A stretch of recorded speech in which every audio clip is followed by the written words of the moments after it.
In the name of Allah, the most gracious, the most merciful.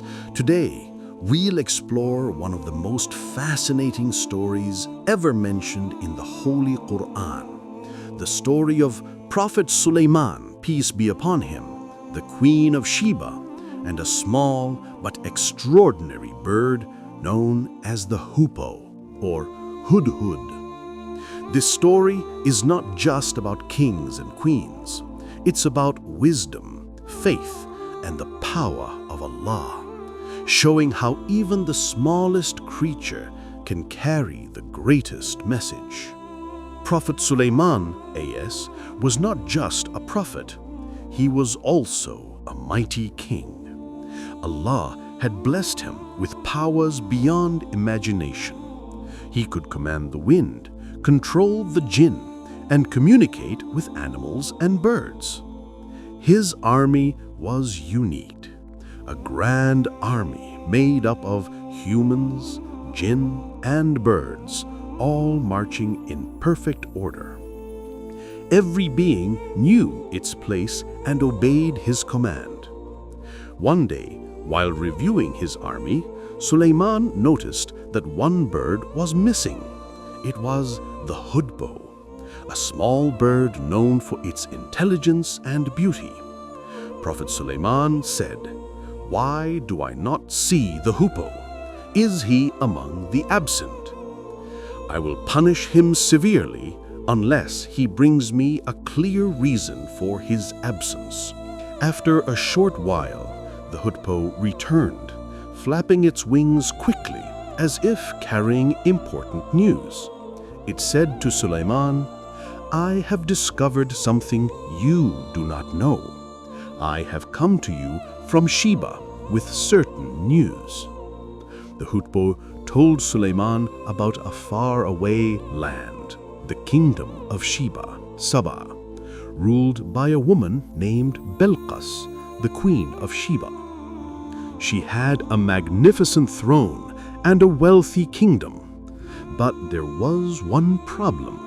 Her people worshipped the sun instead of Allah, the Almighty, who brings to light what is hidden in the heavens and the earth.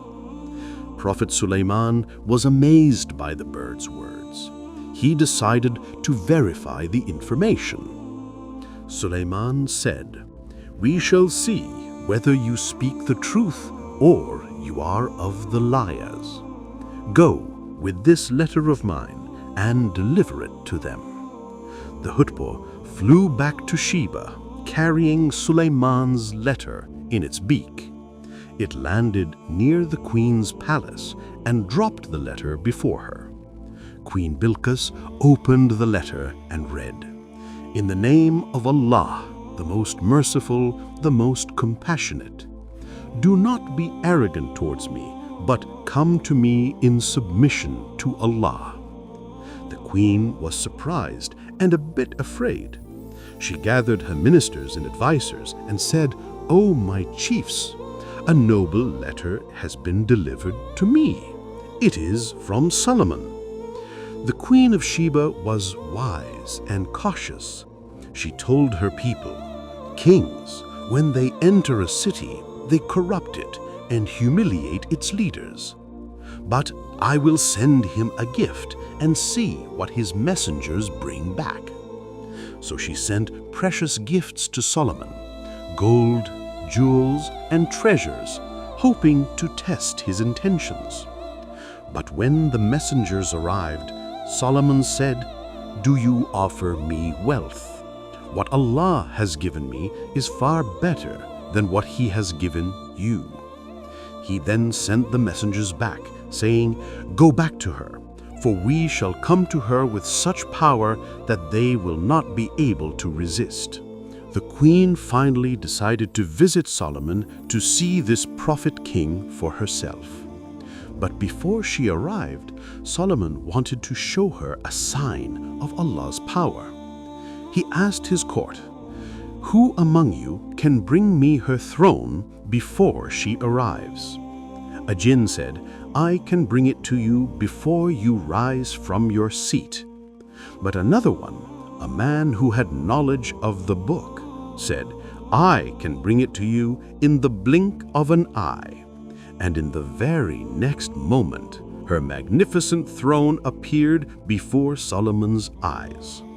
He said, "This is by the grace of my Lord, to test whether I am grateful or ungrateful."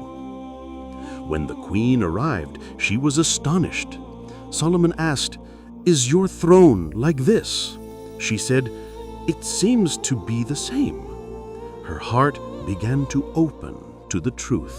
Solomon then invited her to enter a palace whose floor was made of clear glass. When Bilqis approached, she thought there was water and lifted her dress to avoid getting wet. Solomon smiled and said, "It is a palace made of smooth glass." At that moment, the queen realized the greatness of Allah, and she said, "My Lord, I have wronged myself, and I submit with Solomon to Allah, the Lord of the worlds." And thus, through the wisdom of Solomon, the loyalty of a small bird, and the guidance of Allah, an entire kingdom turned towards the truth. This story teaches us that no matter how small we are, even like a tiny bird, we can carry the light of faith. Allah can use anyone, anything to spread His message. So never underestimate your worth, because when you serve Allah sincerely, you become part of His divine plan. From the mighty king to the smallest bird, all are servants of Allah, the Lord of all worlds.